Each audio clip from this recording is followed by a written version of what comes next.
உலகெங்கிலும் நடக்கும் முக்கிய நிகழ்வுகளை குறுஞ்செய்தி வடிவத்தில் தெரிந்து கொள்ள ஆதன் செயலியை டவுன்லோட் செய்யுங்கள்.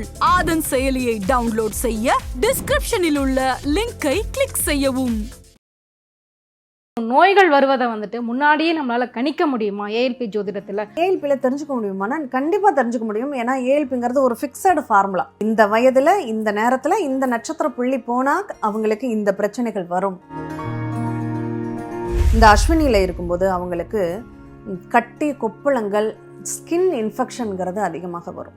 அது எப்போ தீரும் அப்படின்னா இந்த 4.5 வருஷம் அதனுடைய காலம். அப்போ அந்த 4.5 வருஷம் அது தீரக்கூடிய காலமாக நாங்கள் வச்சுக்கிறோம். உங்களுக்கு பூர நட்சத்திரம் போகுதுன்னு வச்சுக்கோங்களேன், முழங்கால் வலி வரும், தைராய்டு வரும். இப்படி ஒவ்வொரு நட்சத்திரங்கள் போகும்போதும் அந்த நோய்களுடைய தன்மைகளும் காரணங்களும் வெவ்வேறாகவே இருக்கும். இதுக்கான தீர்வு பரிகாரம் ஏதாவது இருக்குதா? இப்போ கடகத்தை பொறுத்தளவில் அவங்களுக்கு ஆரோக்கியம் சார்ந்த நிகழ்வுகள் அவங்க தீரணும் அப்படின்னா பொதுவாக இந்த பெண் ராசிகளாக இருக்காங்கன்னா அவங்க ஆண் தெய்வத்தை வழிபடுறது அவங்களுக்கு உள்ள ரெமெடியாக இருக்கும்.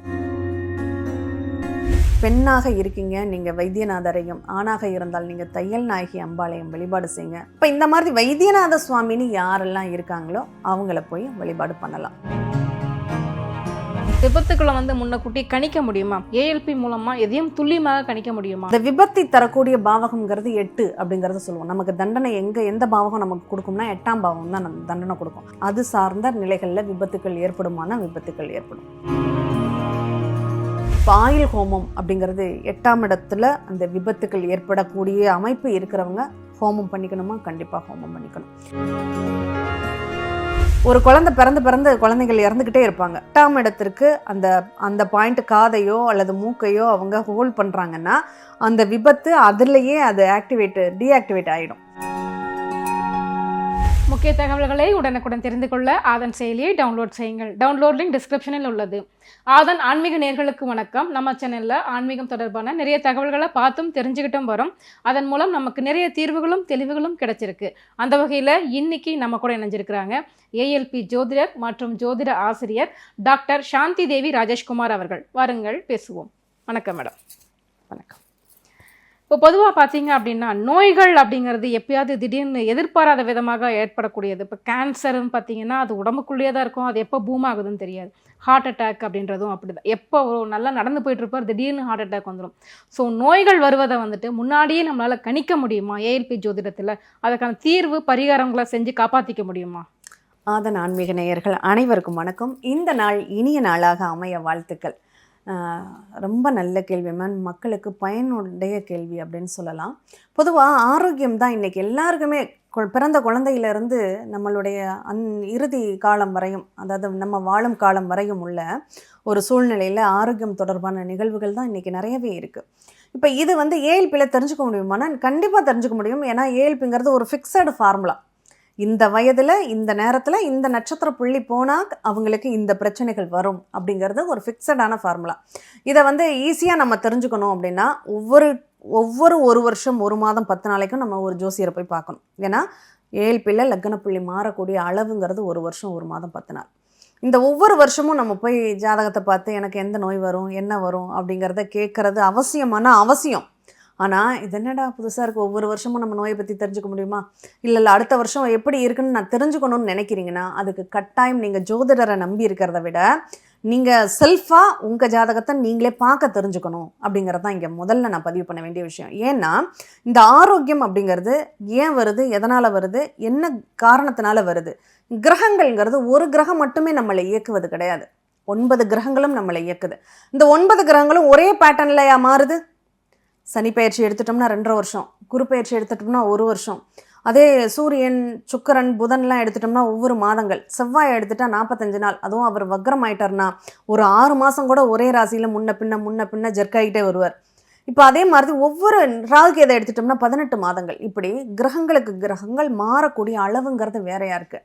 அப்படி வேறையாக இருக்கும்போது நான் எப்படி வாழ்நாள் பூரா என்னுடைய எப்போ நோய் வருங்கிறத நான் ஒரே டைமில் எப்படி தெரிஞ்சுக்க முடியும்? ஆனால் இதுவே நான் படிச்சுட்டேன்னு வச்சுக்கோங்களேன், எனக்கு தெரியும் இந்த நேரத்தில் இவர் மாறுறாரு, இந்த லக்ன புள்ளி மாறுது, அப்போ எனக்கு இங்கேருந்து என்னுடைய நோயை என்னால் சரியாக கணிக்க முடியும் அப்படிங்கிறத என்னால் புரிஞ்சுக்க முடியும்.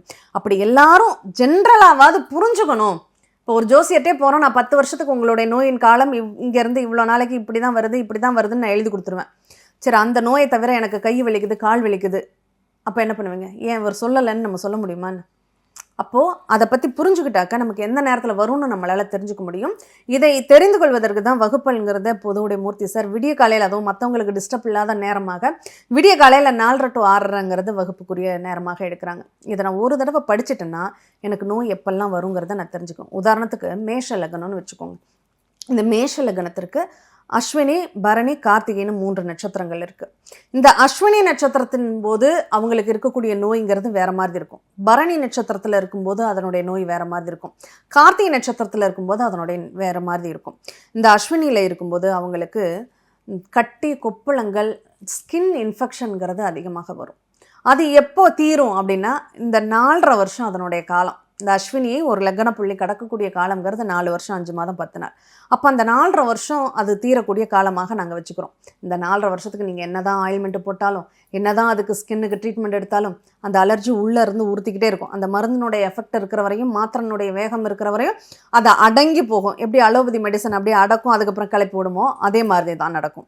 இப்போ இதுவே பரணி நட்சத்திரம்னு வச்சுக்கோங்களேன். இந்த பரணி நட்சத்திரத்துக்கு அவங்களுக்கு வாயில் கொஞ்சம் இன்ஃபெக்ஷன், எது சாப்பிட்டாலும் இந்த வாய் புண்ணெல்லாம் வருது இல்லையா, அந்த வாயில், பல்லில், பல் ஈறுகளில், நாக்கில் அடிக்கடி கொப்பளங்கள் வர்றது, இந்த மாதிரியான சூழ்நிலையும் ஃபைனல் கார்டு பிரச்சனையும் அவங்களுக்கு வர்றதுக்கு வாய்ப்பு இருக்குது. இது அந்த சுக்கிரன் நல்லா இல்லைன்னா தான் வரும், நல்லா இருந்தால் வராது.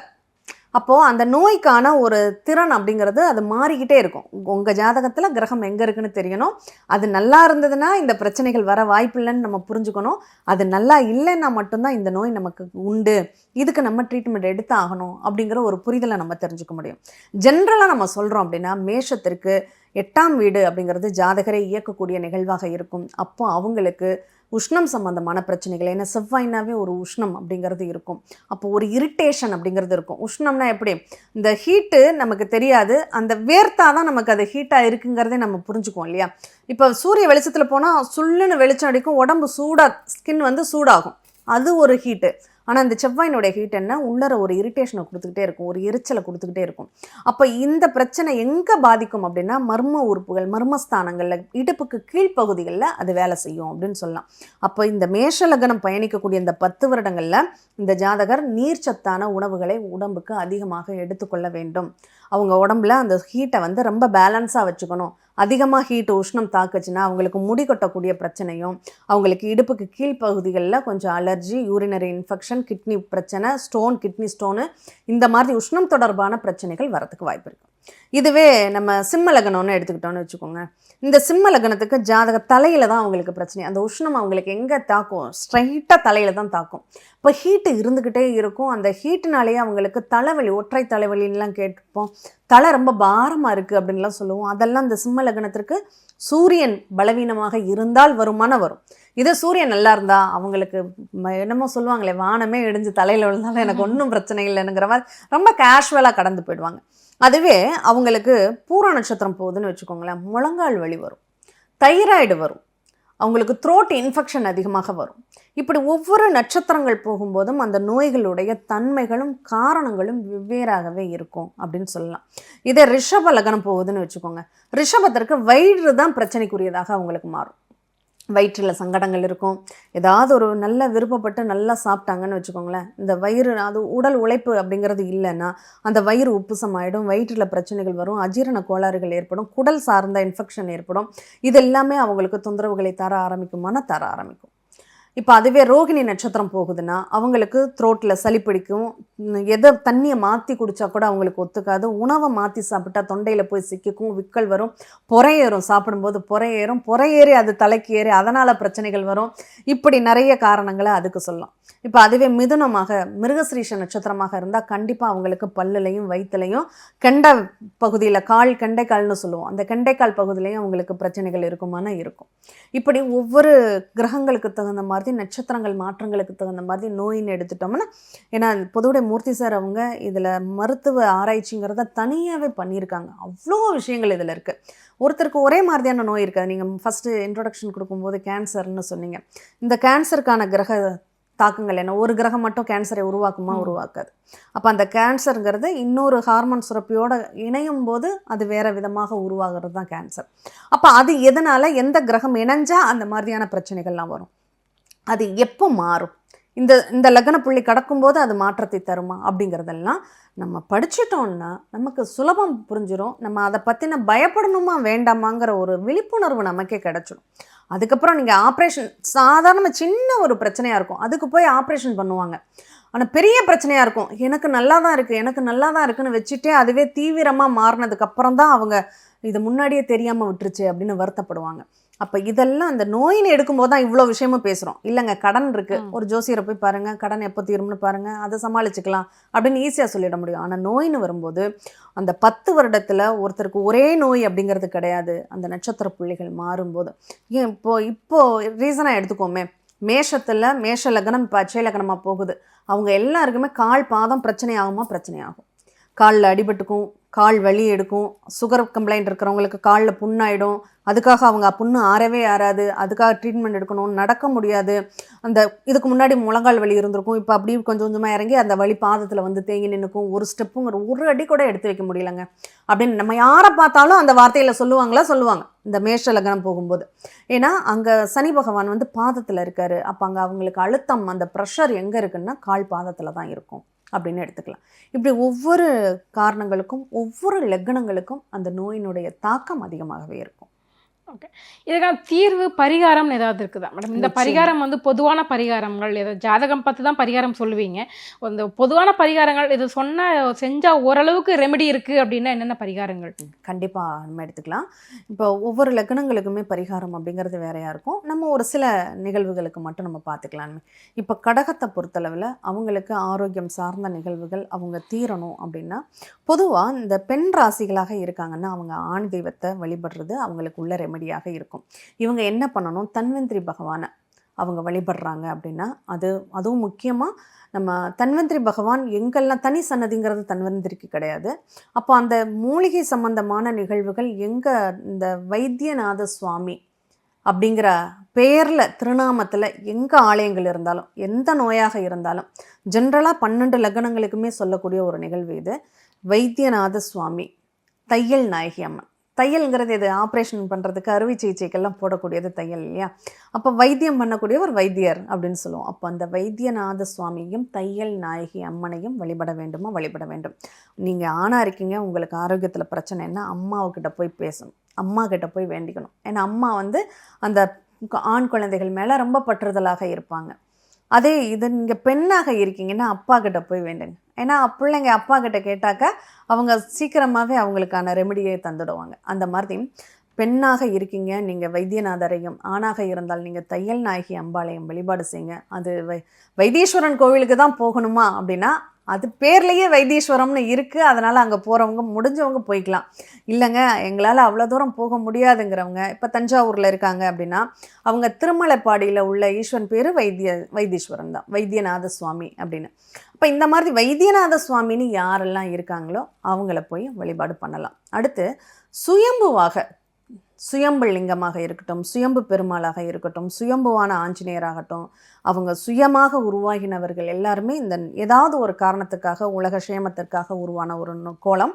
அந்த சுயம்புவாக உருவான ஆலயங்களில் போய் நீங்கள் வழிபாடு செய்யும்போது உங்கள் நோய்க்கான தீர்வு அங்கே கிடைக்கும். இதில் முக்கியமாக நாங்கள் என்ன சொல்கிறோம், இதெல்லாம் வழிபட்டாலும் அந்த நோயினுடைய தாக்கம் இருக்கத்தான் செய்யும். அதை தாங்கக்கூடியதும், அதை அதிகமாக நம்ம கேர் பண்ணிக்காமல் நம்ம சமாளித்து நம்மளுடைய லைஃப்பை ரன் பண்ணுறதுக்கான ஒரு இயல்பைகளை இந்த தெய்வங்கள் வழிபடுறதுனால அவங்களுடைய அனுகிரகத்தால் கிடைக்கும். ஆனால் இந்த லக்ன புள்ளின்னு ஒன்று மாறும், அந்த லக்னம்ங்கிறது மாறும்போது தான் உங்களுக்கு அதுக்கான தீர்வுகளும் கிடைக்கும் அப்படிங்கிறத இங்கே பதிய வைக்கிறோம். ஓகே, லக்னங்கள் மாறினா மட்டும்தான் அந்த தலையெழுத்தே வந்து மாற்றப்படும். கண்டிப்பா. ஏன்னா இந்த லக்னம் போகும்போது இந்த விதமான நோய்களையும், இந்த விதமான தண்டனைகளையும், இந்த விதமான நன்மைகளையும் நான் அடையணும். இப்போ ரிஷபம் கார்த்திகை நட்சத்திரம் போகுதுன்னா அவங்களுக்கு வீடு சார்ந்த நிகழ்வுகள் இப்போ கிடைக்கும். இப்போ இடம் வாங்கலாமா, வீடு கட்டலாமா அப்படிங்கிற கேள்விகள் அங்கே அதிகமாக இருக்கும். சூரியன் நல்ல இடத்துல இருக்காரு அப்படின்னா கண்டிப்பாக அவங்களுக்கு வீடு கிடச்சிரும்.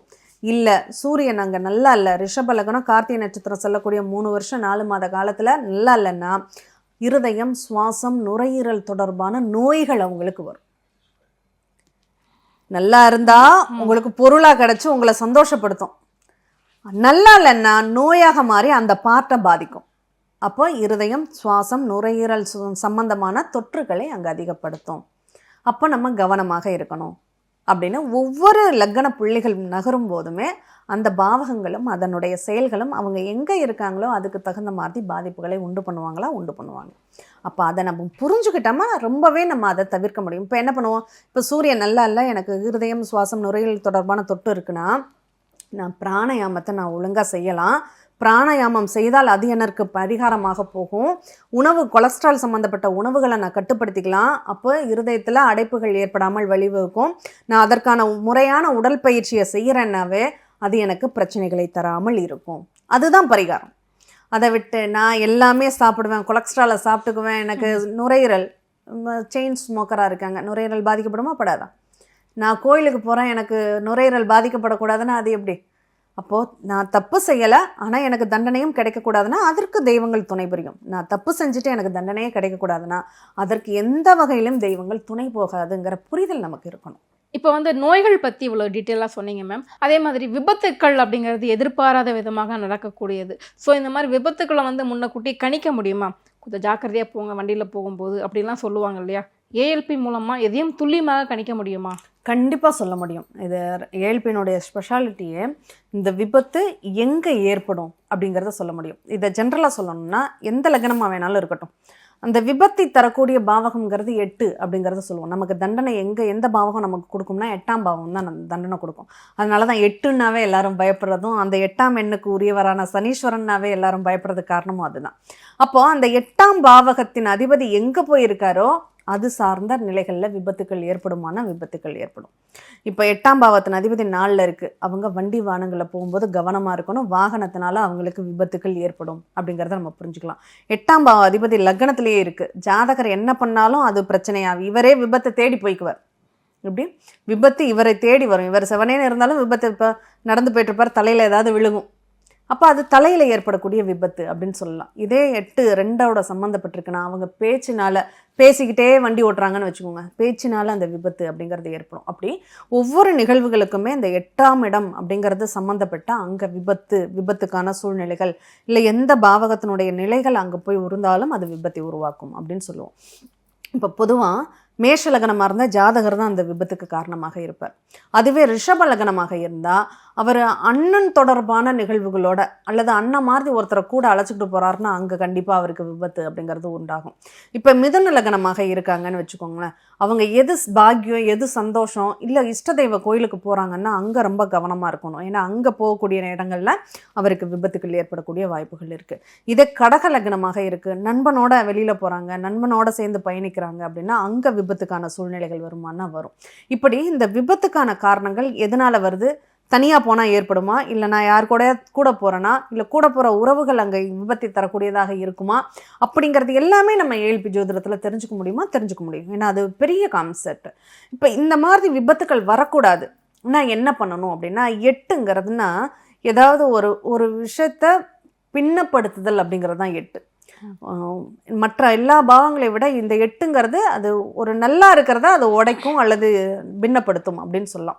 இப்போ இதற்கு தீர்வு என்னவாக இருக்குது அப்படின்னா, ஒவ்வொரு லக்னங்களுக்கும் சில மூலிகைகள், சில வேர்கள், சில சமித்துக்கள் அப்படின்னு இருக்குது. பொருட்கள், உணவுப் பொருட்கள்னு எடுத்துக்கிறோம், இல்லை நவதானியங்கள்னு எடுத்துக்கிறோம், இப்படி நீங்கள் எது வேணாலும் எடுத்துக்கலாம். அப்போ அந்த நிகழ்வை வந்து ஒரு ஹோம யஜ்யங்களில் அந்த பொருட்களை நம்ம எரிக்கணும், அந்த ஹோமம் நம்ம பண்ணிக்கணும்.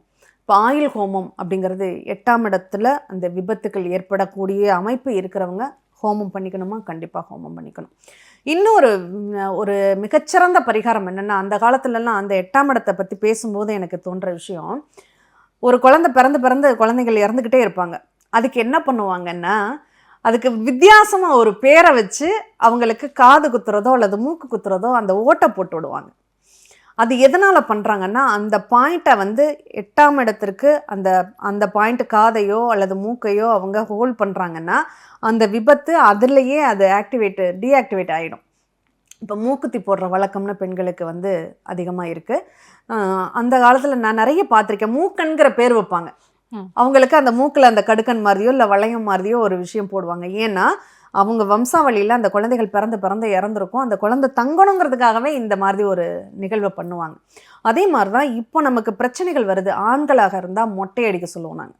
அந்த விபத்து ஏற்படாமல் தடுக்கணும் அப்படின்னா அது எந்த பாவமோ அந்த பாவகத்திற்கு காரண கிரகம் எங்கே இருக்கோ அதுக்குள்ளே தெய்வத்துக்கு போய் நீங்கள் மொட்டை அடிங்க அப்படின்னு சொல்லுவோம். அப்படி மொட்டை அடித்தா இப்போ தலை மலிக்கிறது எதுக்காக மலிப்பாங்க?